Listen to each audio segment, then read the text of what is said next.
Hi, welcome PopCon geeks, freaks, weirdos, and creeps. We are with Lukas Hassel, great actor, writer, director. You'll know him from numerous films and TV series. You've seen him in Blue Bloods. You've seen him in Elementary. You've seen him in Limitless. You've also seen him recently. You've seen him on the Blacklist. Lukas, thank you so much for being here with us on the show. I am George Lane, co-director of the PopCon International Film Festival. And hello, I am Audery Lane, also co-director and program of the PopCon Film Fest. Thanks. Hey, Lukas! I'm so excited to be here. I love your intro. Get down, down, get down. You know what? It did have a little funk on it, didn't it? It did. A lot of fun.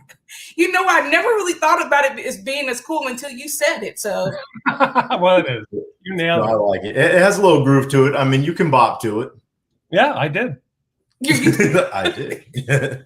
We saw it. So, Lukas, as far as your career, we first met you back in 2014. You were doing. Oh my gosh! I know. I can't believe it's been that long. You put your short film Into the Dark into the film festival circuit. So what has changed for you in your career since 2014 and that short? You know, I'd say a lot. You know, it's weird. I've always worked hard at my career or lack thereof. And Into the Dark was really the first step in being proactive about my own career.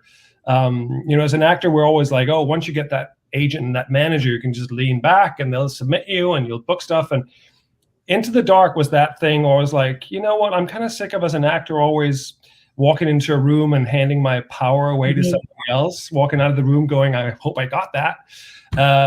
So I took up writing and started taking writing seriously. And Into the Dark was the first short that I wrote. And then I thought, the real power is to also direct it and stick myself in it because I know what I can do. And so that was a little sci-fi short film that could. You know, I started, I got my good friend Henry B. Lee, who's an amazing DP, on it. And him and myself basically built the set and filmed everything, and I edited and color corrected myself and did all that stuff. And then it did really well in the festival circuit. And it was such a boost of confidence in terms of that I had more to offer than merely being an actor. You know, I felt I had something to say. And so that film opened up a lot of doors for me. I got a lot of work from that because I would go around to film festivals with it and sort of under the guise of being the filmmaker.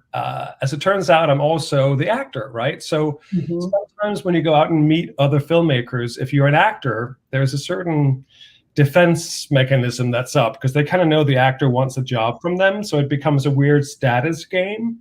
But because I was there as a filmmaker, we were very equal and we just connected and so forth. And then also I'm in it. And suddenly I'm like, well, actually, so you got over that defense hurdle of being actor director pretty quickly. So it worked well in that sense.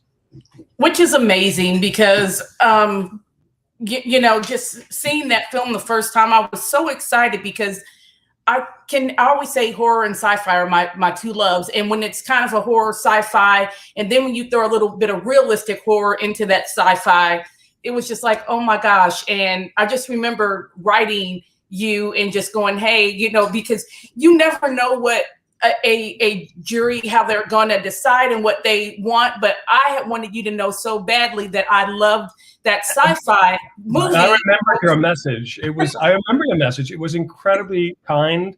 And it's heartwarming when someone like you reaches out about how, you know, the film might have affected you or that you really enjoyed it, you know. And I shot it here in my apartment, like right behind me, actually. A small walk up in the city. We basically carried out plywood and rubber matting, whatever we needed. So basically, you know, shot it here.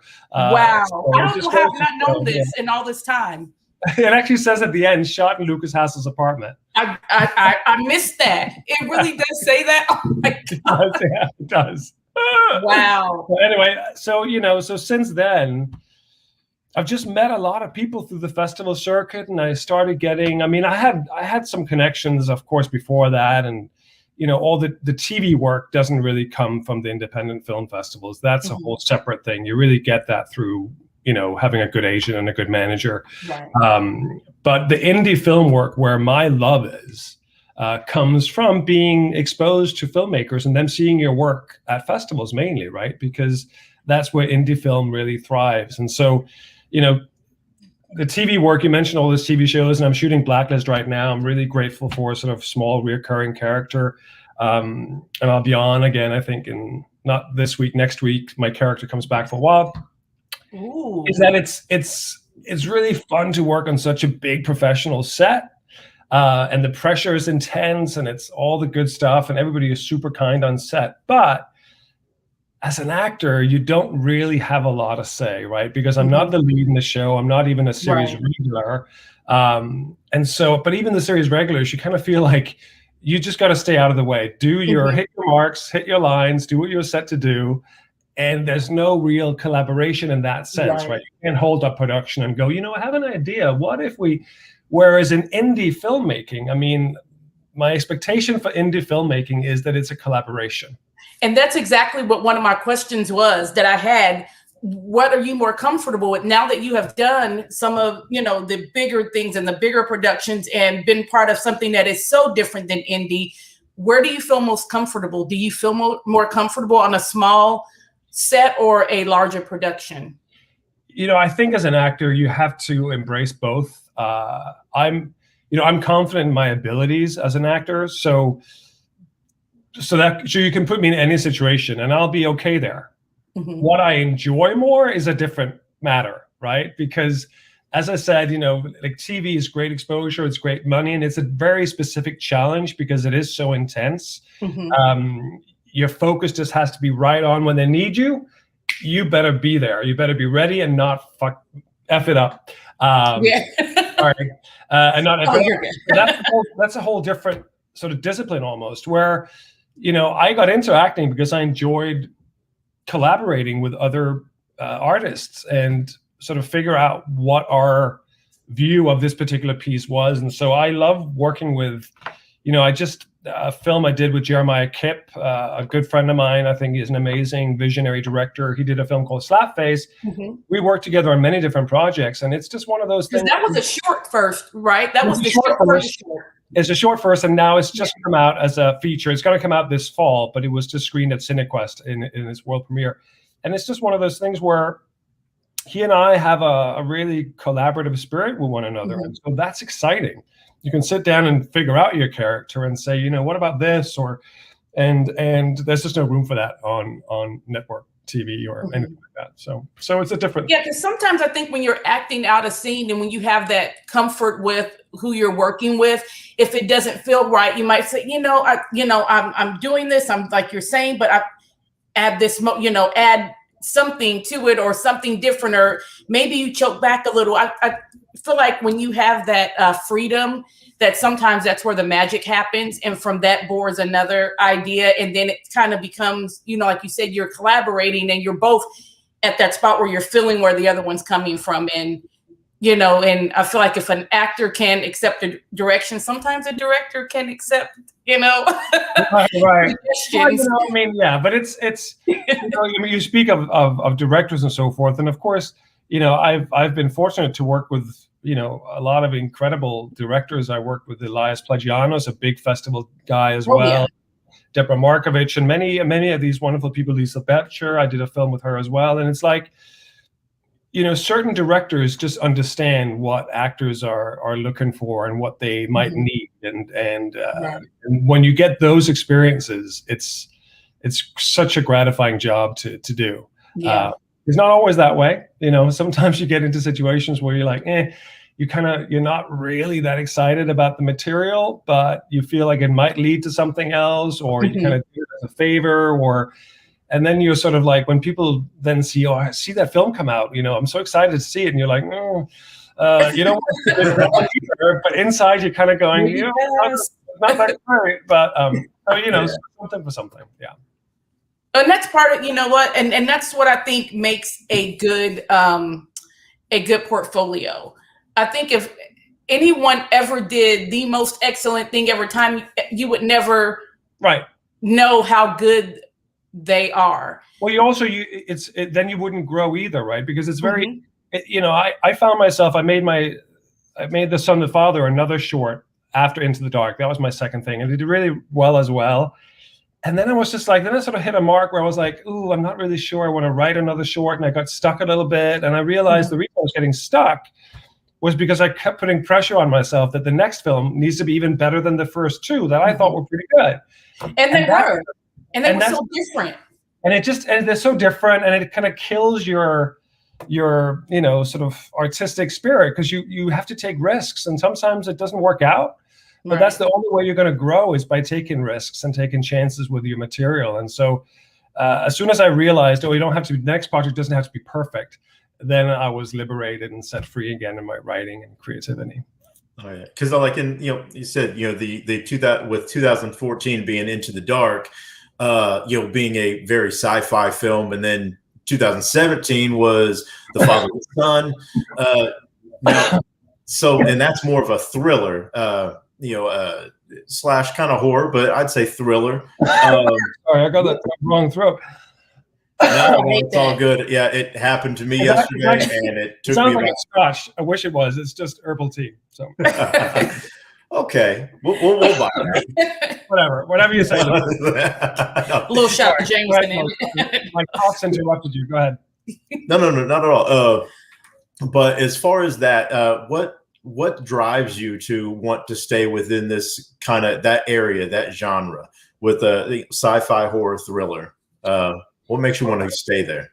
Well, to be completely honest, I don't necessarily want to stay there. What I write is drama, and then that gets gussied up in sci-fi sometimes. It gets gussied up in horror sometimes, depending on what genre best suits the thematic I'm looking to explore. It just so happens that with sci-fi and horror, both of those genres sort of lend itself to altering the rules of the universe, which makes it a very pliable tool to go into avenues of human nature that, say, a regular drama might not allow you to, because you can't have a incubus walk out of the wall and kill somebody. So sci-fi and horror, in a sense, sort of blasts open your creativity options. And that's why I do love those genres in particular. But at the heart of what I write, it's character-driven drama. Because for me, if I don't care about the characters in a sci-fi or in a horror, then it's not, the horror wouldn't be that scary. So for me, it has to be character-driven. It's never special effects driven. I think it's very important to let special effects support the drama that you created through character conflict and the drama you set up. Agreed. Oh, yeah. Which we keep an eye on, everything that you're doing. So whenever we see that, you're writing, you're submitting certain films, or not really films. I think you were writing script for a series, which I'm extremely excited about. I was like, I know that you probably don't want to dish too much on that, or would you be able to talk at least about the subject matter? Well, so there are a couple of things happening at the same time right now. The first thing, since we have just discussed it, I literally just finished the feature version of Into the Dark, which I'm very excited about. I really didn't intend to write it. What? Yeah, I know. It's a very specific short, but I've created a feature now around it that I think it's really exciting. I'm a harsh critic of others' work as well as my own, and I think it's really cool and different. So let's see if I can get a team together and get that made. It was written with sort of budget in mind, but still keeping the tone of the short intact. Wow. And I think I managed to do that. So let's see if that's going to happen. But okay, I'm calling set visit right now. If you make Into the Dark, we will come. As long as it's not in Antarctica or any place like that where I won't survive and it's like super, super cold, and it can't be super hot. So please do not film in Atlanta or Louisiana. Right. Basically, those are my bugaboos. In a nice resort in Cancun. How would that be? As long as there's some air coming in and it's not too right. No, but seriously, I am so excited to hear that. Really, really, really. Set visit. We would love to come out and do some, watch you work, do some behind the scenes. That would be so cool. I'm so stoked. Great. You're welcome if and when that happens. Now I'm choked up.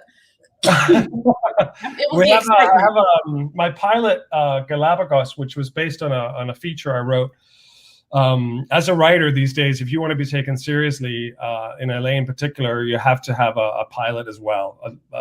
You can't just the days of sort of spec scripts are sort of far behind us almost. So it's important that you have pilots as well. So I didn't really know how to write a pilot, so I took a script of mine and really it was probably the hardest thing I've done writing wise, was to figure out how to write a pilot from that. I imagined in my naive mind I could copy and paste some paragraphs and just write, some TV lingo in there. And of course, the lesson learned is that essentially I had to completely reinvent everything. And the feature could be an outline maybe for the entire series, meaning I know the beginning and the end based on that feature. That always worked.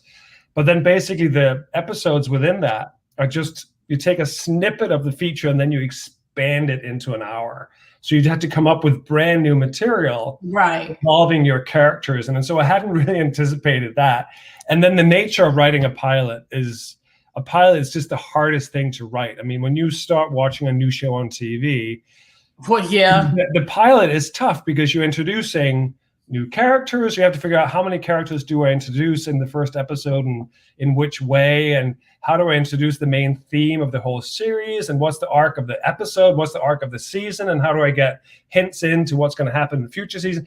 Right. That seems tremendously hard to do. So many. That's why often the pilots of shows are not necessarily the best part of the show. I mean, the show evolves from there. The pilot can be cumbersome. So it's a real technical sort of spectacle of figuring out all those elements and how you fit them together to also make a coherent piece that's interesting to watch as much as possible. So it was just really challenging to figure out how to do that. But thankfully, I've had amazing help. New York Stage and Film Lab picked me to go up to Vassar for a week and meet with amazing mentors. And some of those mentors I've been working with since on that. And it's with some of those actually we're now shopping it around LA, and it's in hands of really interesting people that could make it happen if they dig it enough. So we'll see. It's literally going on as we speak. So cross fingers. But it's a very dark piece set in the future where we sort of join mankind at the brink of extinction. And it's takes on the thematic of sort of hope as a theology almost. It's like, what is it that gets you up in the morning when there's nothing to get up for? Even in the darkest of circumstances, people still fall in love. Like, how is that even possible when everything is dire? So there's hope and light and darkness and misery sort of everywhere you look. So it's a little bit of a microcosm of where, whether your world is New York or whether it's Louisiana, or whether it's an apartment in LA or whatever your microcosm is, this series sort of blows the lid on that. Yeah, it's realism. I mean, that's the human condition. It's just, we will always find a way to, even at the most dire issues that are facing us, there will still be light. People will still find those moments to laugh, even when horror is all around them. That's exactly right. And then the challenge for this piece is because it's set far in the future, all the things I mentioned before about having this in the pilot, the further challenge of this show in a pilot is I'm also having to explain what the world is. Like, where are we when we start this show? And you don't want to just, do the expo, the running down, giving you the info, or you don't want to have people say, well, now in 24/17, I don't have any food. So you don't want to have people give away expo. So it's interesting to show the world we're in by actions or by subtle things that we get to experience in the pilot. So it's just been a really extraordinary experience to work with great people on that. And I think it's incredibly exciting. And of all the things I have, maybe this is the thing I really would love to see come to fruition, because I think it'll be an incredible show. So since you've, I'm sure, thought about this a lot, do you have, like, in your head already, do you have the two main characters casted? Like, in your head, if you could have whoever you wanted this, if this got made, who's in your head? My choices have already been shut down. It's very interesting because I don't think necessarily with budget and money in mind. And of course, when you get really serious about these things, that enters the conversation really quickly with these people. And it's, they have formulas and they have, ways of calculating budgets based on European sales and based on world sales and who has this market and who can get. So it becomes a whole different conversation rather than who's the best for the part. Exactly. It's been an eye opener for me as an actor because, in my fantasy of fantasies, I'm like, I could be discovered tomorrow and be on the lead of this TV show. And the reality of it is that it's probably not going to happen because they're looking for people that already have X amount of bank in terms of public awareness to sell. So it's not like an equal, of course, every now and then they have a national search for this and this character. But in general, it's just not the way it works. And even with strong indie filmmakers that we know, when they get serious about making a feature where it becomes real money, right? As opposed to a short, money out the window, you're making it because it's your vision and blah, blah, blah. A feature, there's an expectation to make money back. Right. Spend $500,000 on something. And even these independent filmmakers starts talking about names very quickly. Who can we get? Who can we get? So all the people they work with in the past that are not names are not really are kind of not even considered. And I think that's such a shame because I feel like, it is what it is. And I understand. I mean, we, if anybody, this group right here too, and people that are out there in this industry, they do get it. But sometimes it just stinks to see such great talent go untapped. It's like, and you've seen a lot of movies because you've gone to a lot of film festivals. How many times have you sat and watched an actor and it doesn't matter, the sex, it doesn't matter if it's a kid or an adult, that you're like, wow, that is a good friggin' performer and everybody should be able to see them in this project. Absolutely. And that it won't happen. And that kills me. That's right. That's right. So all you can do is try to be aware of it yourself. And if and when you get the opportunity, figure out what's worth it and what's not worth it. Sometimes if you can get a big name for one role, that opens up maybe some of the other roles for the people that are great actors that just don't get those opportunities. But, if you get a really big name actor in one role, it tends to attract other names in the smaller roles. So who are you turning down? People you see in the cinema, on TV all the time. It's like, that becomes a tough choice because everybody wants to be successful. Everybody wants to get and that's why I kind of love James Franco for taking all these different types of roles as far as really small or he's a mid-range character or he's the lead character, and I feel like he really chooses things that you don't expect from someone that does have all these things right at their fingertips. They could take almost anything they wanted. They could audition and they would probably get the part, but he goes and takes these projects that are just so wide-ranging, and he is not always the star, and I do love that about him. But I think I suspect that comes from the love that I talked about earlier, is that, being in the big productions is all good and well, but you actually don't have that much input. And maybe he craves coming on a set and actually being able to sit down with a director and a writer and go, well, where are we with this? Right. I'm sure his sort of demands from being in those indie smaller projects is that he has a hand in it. I'm sure he doesn't just go out and say, oh, here I am, use me, whatever, and then he's in a mediocre movie. I'm sure if he's taken that on, what he brings to the table is himself as an actor, but also he wants to have a say. And that's fair. That's fair. If he's going to take a pay cut or if he's going to be in a small movie, that's what I would expect as well, Yep, makes sense. What you got? So as far as you were born and raised in Denmark. We see most of your stuff now. I know you live here in the U.S., but we don't see anything that's really coming out of the EU from you? Is that because maybe the market is just not where you prefer to work at, or is it just something that you just haven't gone for? No, I've done one TV show in Denmark where I was like a guest star on a big TV show that sort of came out of nowhere. A casting director saw me somewhere and then reached out to me here. A Danish casting director reached out, and I did a Danish piece.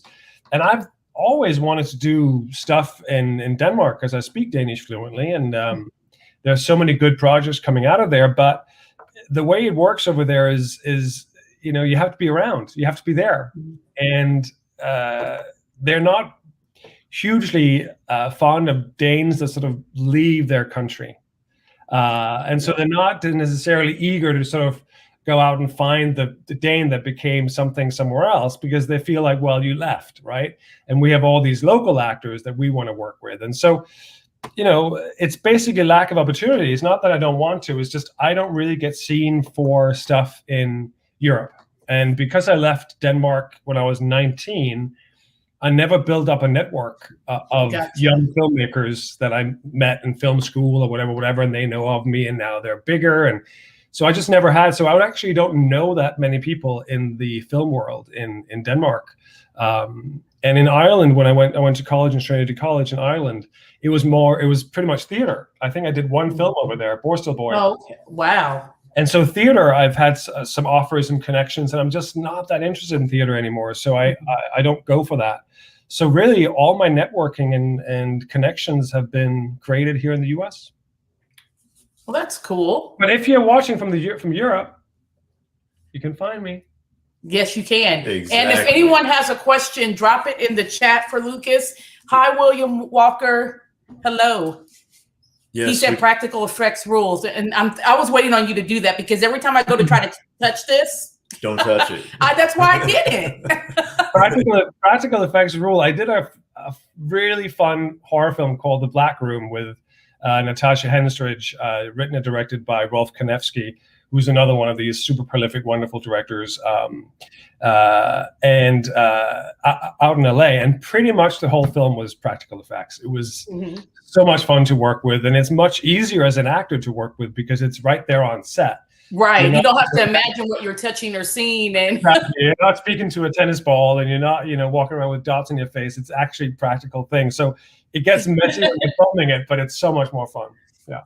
And I absolutely love that brief time that I spent with you and Natasha was just awesome. The way you guys are with one another, like I said, it's just like brother and sister. She's just awesome. You're awesome. So did you two know each other prior to working with each other? We had done one film together before called The Seventh Secret, which has been stuck in post for a number of years now. So I'm hoping it's going to come out at some point, sort of taking on sort of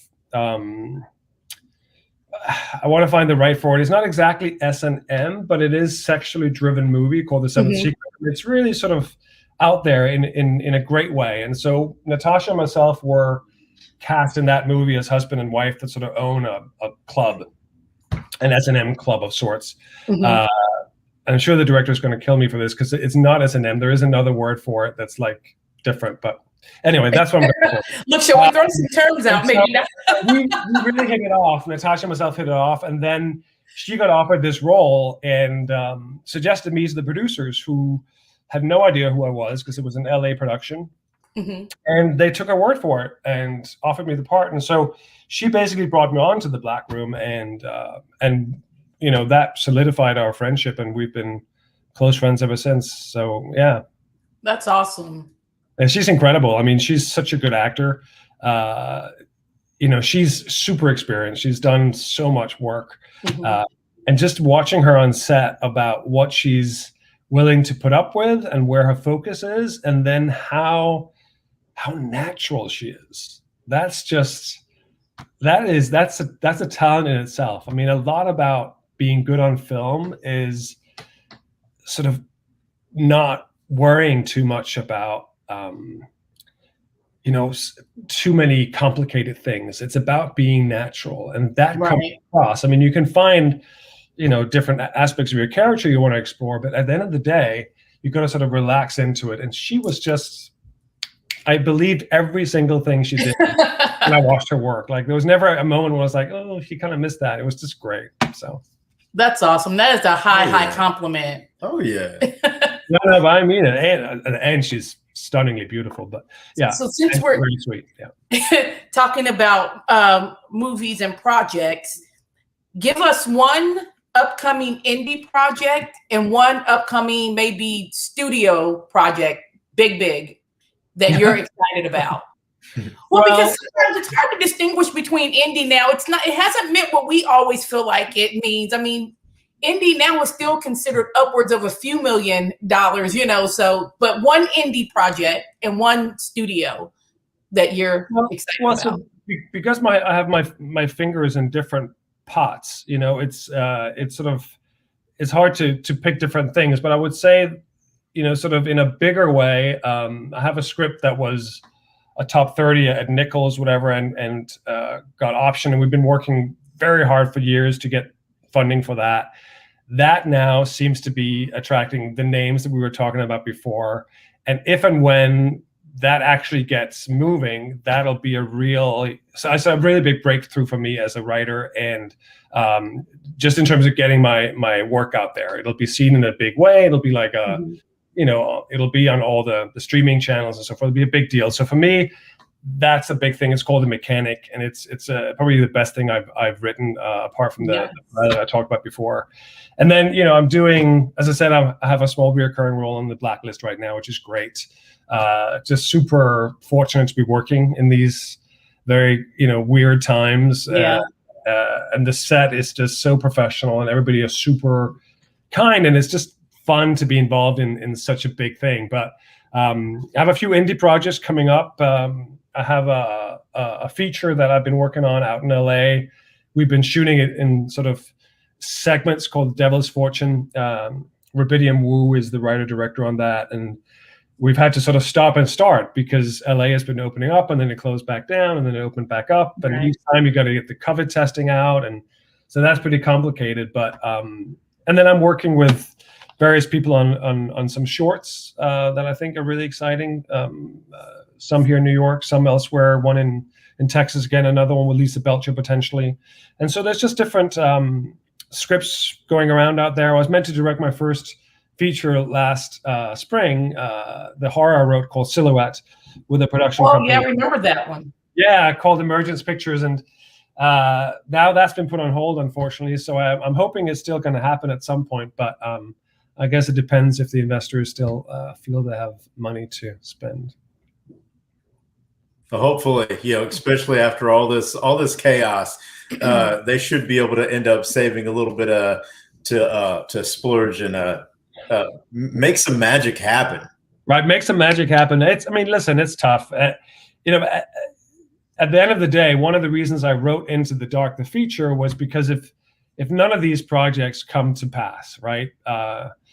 We all know people in the industry who are like, oh, I feel like it's about to happen. I have this thing, and if only I get that, then this will happen. We all heard these stories a million times, and sometimes nothing happens, right? So Into the Dark is sort of that plan D. If none of these other projects come to be, it's all good. Things happen for different reasons, but then at least Into the Dark, I can make with my team, with money that I can sort of find a way of getting together and create something that I, as a filmmaker and as an artist, feel would be worth watching. That's sort of my plan D. So if all else fails, then I'll be able to focus on creating one of my feature scripts myself. So. Nice. Well, in saying that and having this conversation here, what would you say to somebody that is beginning, that they're starting and they're working their way up and they need a good bit of guidance? What words would you say to them that you've learned sometimes even through the hard way to give them that kind of guidance? Well, it depends on what genre of this, what branch of this business they're in. Is it as an actor, as a writer, as a filmmaker, as just a creative soul? Maybe a little bit from writer, director, and actor. The three things that you've done. What advice would you be able to give anybody with all three of those? Well, I think for any artist, whatever branch you're in, you got to figure out why you're in it. Like, the better you know yourself, the better equipped you are to tackle whatever artistic endeavors you want to tackle. And so that means you have to figure out why you're doing things and focus on the journey.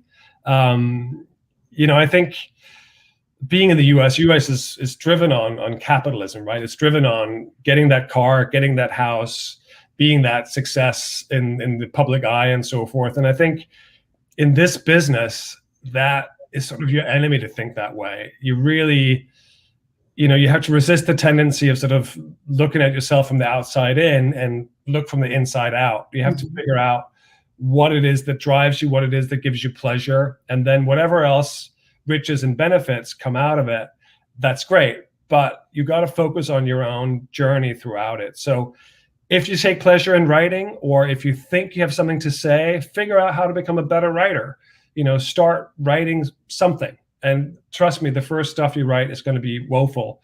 But then take it seriously and start getting into a writer's group, figure out how to take classes, become a better writer. And that becomes a tool that you can always work on. Same thing as an actor. If you feel that you have something to offer as an actor, don't just expect to be discovered in the bar down in LA somewhere, because you could if you're really, really, really lucky, but most likely, not. So you've got to put in the hard work of that as well, building up your resume, getting in a student film somewhere, get to know that filmmaker, see if you did a good job. If not, why didn't you do a good job? If that director liked you, he might put you in something else, and slowly and steadily you start building, your Lego blocks of experience and figuring out where you're not so good and figuring out where you're great.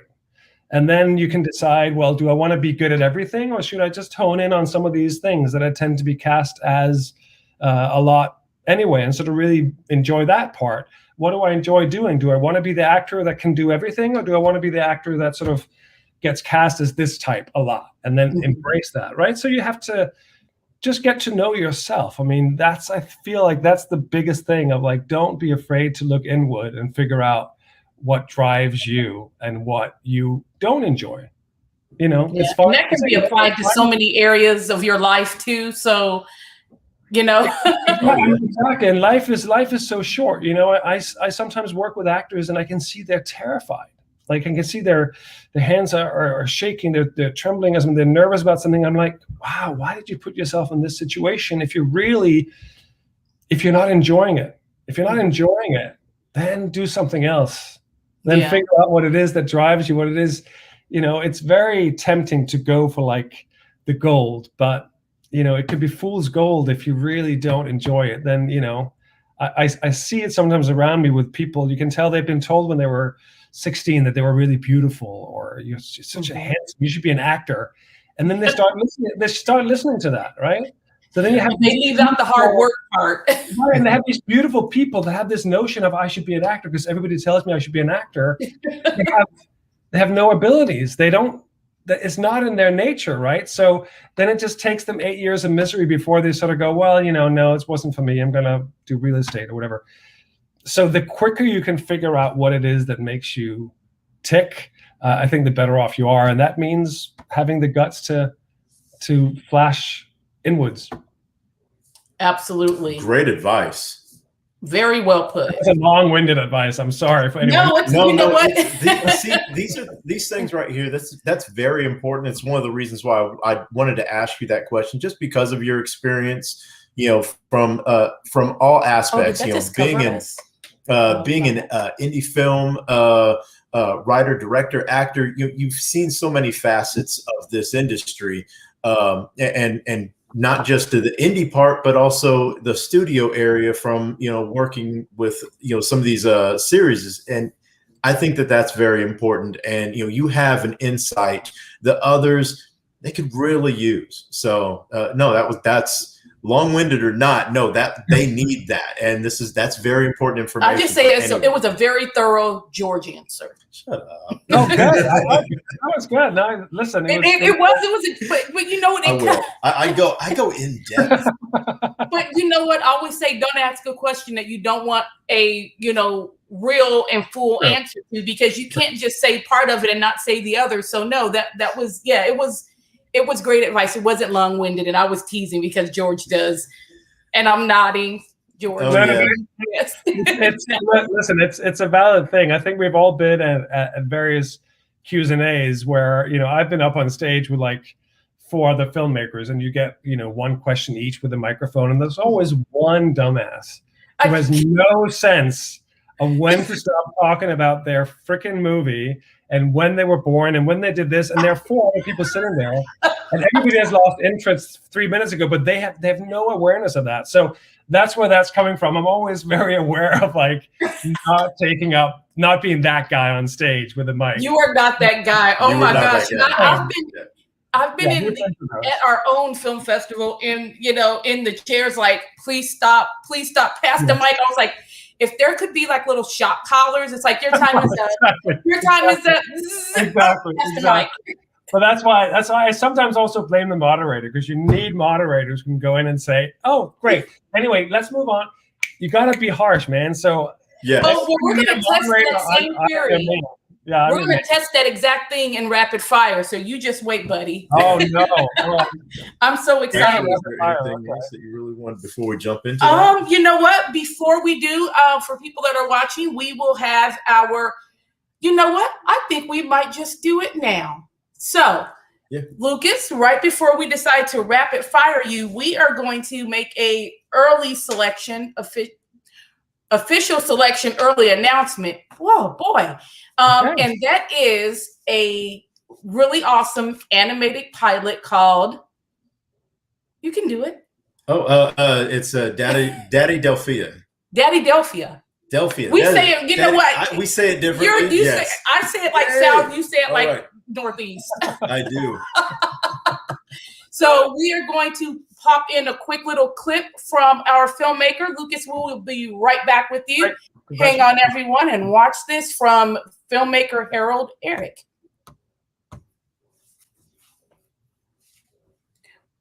What is happening? Anytime now. Because I did the wrong thing, as usual. That's why I'm not allowed to touch the computer. Don't touch it. Okay, here it comes now. There, my name is Harold Eric, and I'm the creator of Daddy Delphia. Daddy Delphia is an animated comedy that, at its core, is about 5 20-somethings who get into a car accident and find themselves stuck in a very peculiar town whose inhabitants are determined to burn them at the stake. On behalf of the cast and team, we're very excited to be screening at PopCon. We'll see you in July.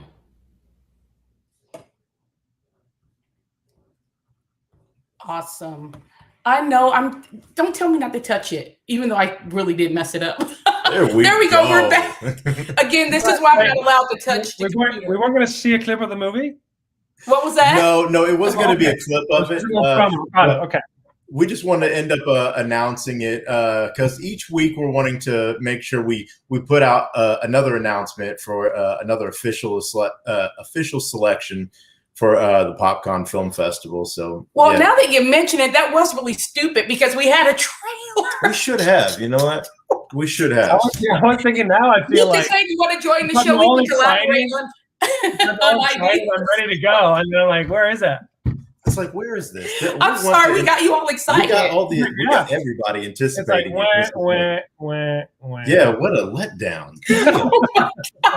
I'm gonna blame that on you, though. That is a total Audery mess up. It's not even technology's fault this time. It's me. It's like literally was me. Well, it's funny because I knew that we were going to have Harold Eric do that, but I thought that there was going to be a little bit of his pilot. Okay. If we had soft, we could do soft. -1. Yeah, it happens. Okay, so we but it sounded good. It sounded great. Congratulations to that guy. Great. Oh, yes. It's awesome. Now, once this is over, I am going to throw up the trailer. Oh, geez. Oh, cool. Very good. I will. Okay, so I'm going to set the clock for 90 seconds and rapid fire, quick answer. Okay. Yeah, we have not gotten this right yet. We've tried rapid fire and got about like maybe 6 questions in. So Lucas, let's see if you can Be fast. help Okay, us be fast. break I have our no idea what's coming. Yeah. Okay. low record. Okay, George, I'm going to hit the timer and you start. Okay. Go. What did you want to be when growing up? Astronaut. Where was your favorite vacation? Southern Spain. Coffee, tea, or energy drink? Say that again. Coffee, tea, or energy drink? Coffee. What dream place would you like to visit? Antarctica. What is it? Antarctica. Antarctica. Oh, yeah, where I don't want to go. Favorite board game? Oh, yeah. Favorite. That's Monopoly. Lie. What book had the greatest impact on you? Go for it. What book had the greatest impact on you? The Call of the Wild. Oh, nice. Bob Dylan or Bob Denver? Bob Denver. I don't know who that is, but definitely not Bob Dylan. Okay. What's the one thing that you must have on your bucket list? I want always to have a pen and paper. Okay. Pineapple on pizza, yes or no? Yes. Yes. What strange quirk do you have that no one knows about until now? Well, I'm constantly fidgeting my beard, which people have been seeing throughout the show. So there you Okay, last one. Star Trek or Star Wars? go. Star Wars. Yes. How many did we get in? Woo! How many did we get in? I think Six? 9. 9. Good. 1, 2, 3. Was the Monopoly took I had 5. I had 5. Okay, 10. All Woo! right. Yeah. Beat it by 4. All I right. think the board game took up like 40 seconds of that too. Why couldn't I think of a board game? I love board games. It's so crazy. Honestly, I didn't think that would stop you, but is it like so many of them and you couldn't pick a favorite? Well, it's because I play a lot of different games with my families, but the notion of like a board game per se, like we have like right here, for instance, we have like a dice game that I play with my family on Zoom calls, which is just really a board game, but it is like in a box. So does it count? It's technically, yeah. It's like the old days of like a board game, but you know. Oh my gosh! So, what is that? What is that game? Because if it's something you can play with people from a distance, it's really great. You both have to have the game though, so you both have to sort of invest in the game. But then you basically it's like dice. So you would have you'd roll your dice and take your screen down so they can see what you rolled, and then they would use the dice on their end what you rolled, and then when it's their turn to roll, you know they do the same thing, and then you use their dice, so it becomes a thing.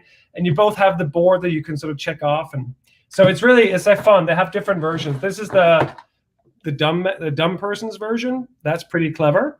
And then they have the sort of slightly advanced version, which is twice as clever. Once you know this, you play this.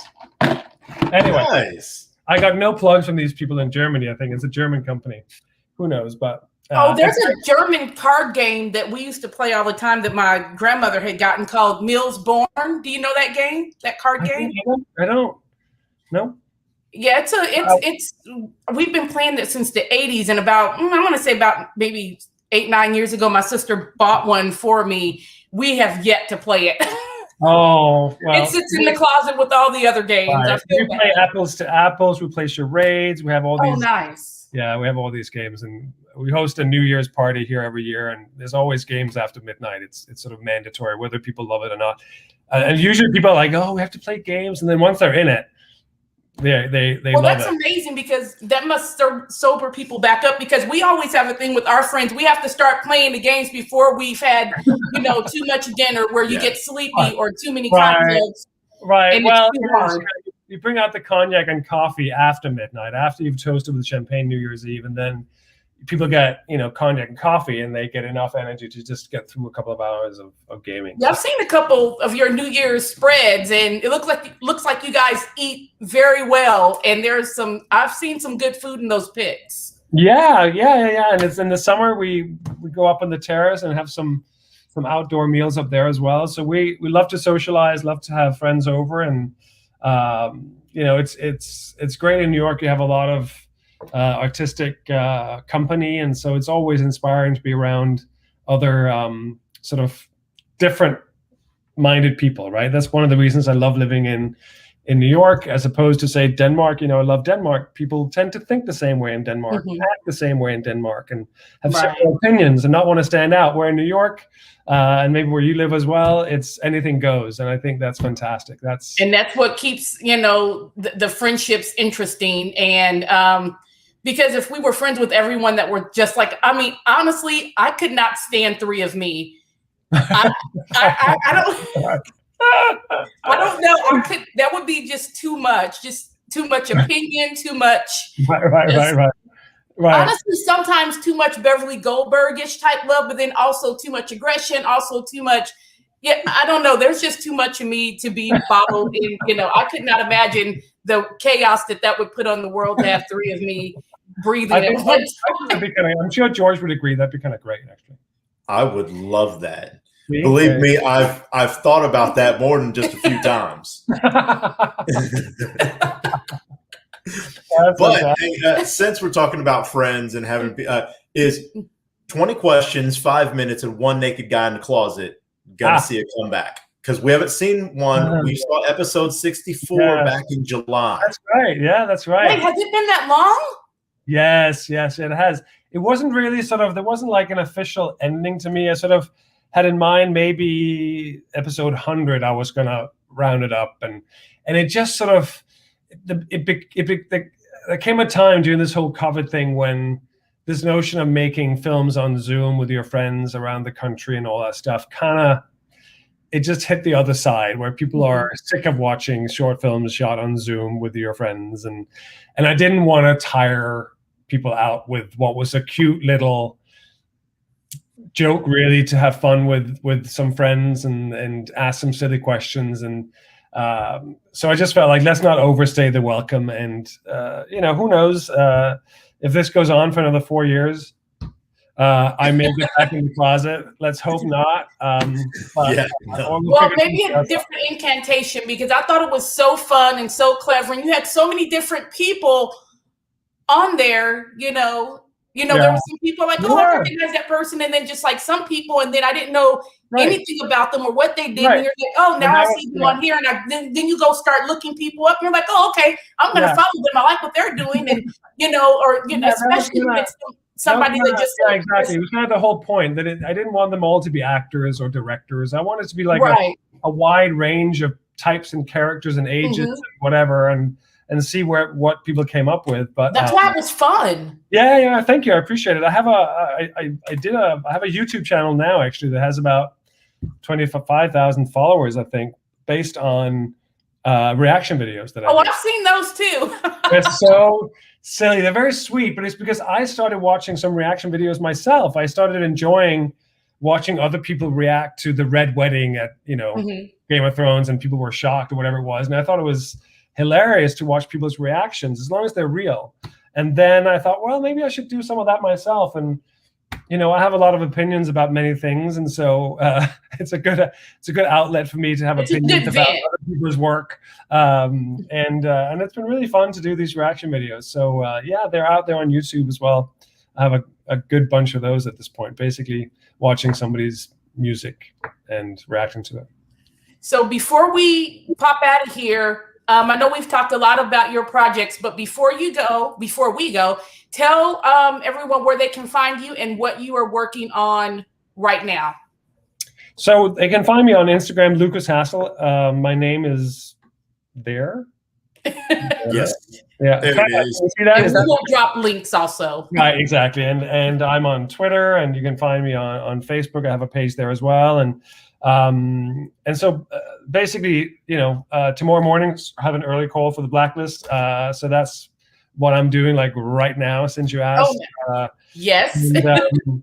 And I just sent a new script of mine out to LA for a producer out there that we may work on the script that won me the Screencraft Fellowship, called Girls on the Run, which is something completely different from the other dark stuff that I write. It's a very lighthearted take on, well, I guess it's a take on death, really, but it is very lighthearted, actually. 3 sort of old ladies in a road trip across the U.S. almost. So we'll see if that comes together. That's what's happening. Literally today I sent that out. So since you spoke about that, that's the new. Thank you so much for joining us. This has been fun. And what did we say earlier? Look, we are hitting about 55 minutes. It went fast. I can't believe it. So fast, right?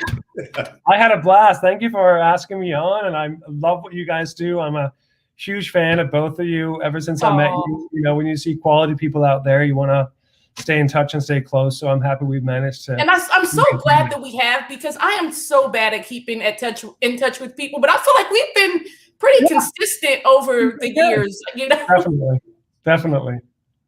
Well, take care, and let's do this again here. I feel like if we touch you again in 6 months, you're going to have another slew of things to talk about. But that's a good thing. So. That's all good. Exactly. More rapid fire and more stuff. We have plenty of things we can talk about, I'm sure. Yes. Thank you so much again, Lucas. And everyone, buy some PopCon merch at the PopCon store. Do not play. Oh, my gosh. He's going to play the commercial. Yes, I am. Play it. Let's hear it. This is Audrey's commercial. I deserve it. As we send everyone off. Hello. I'm PopCon Film Fest co-director and all-around great person, Audery Lane. What would you do if I told you that somewhere there is a PopCon t-shirt sitting in a cold warehouse, alone and unworn?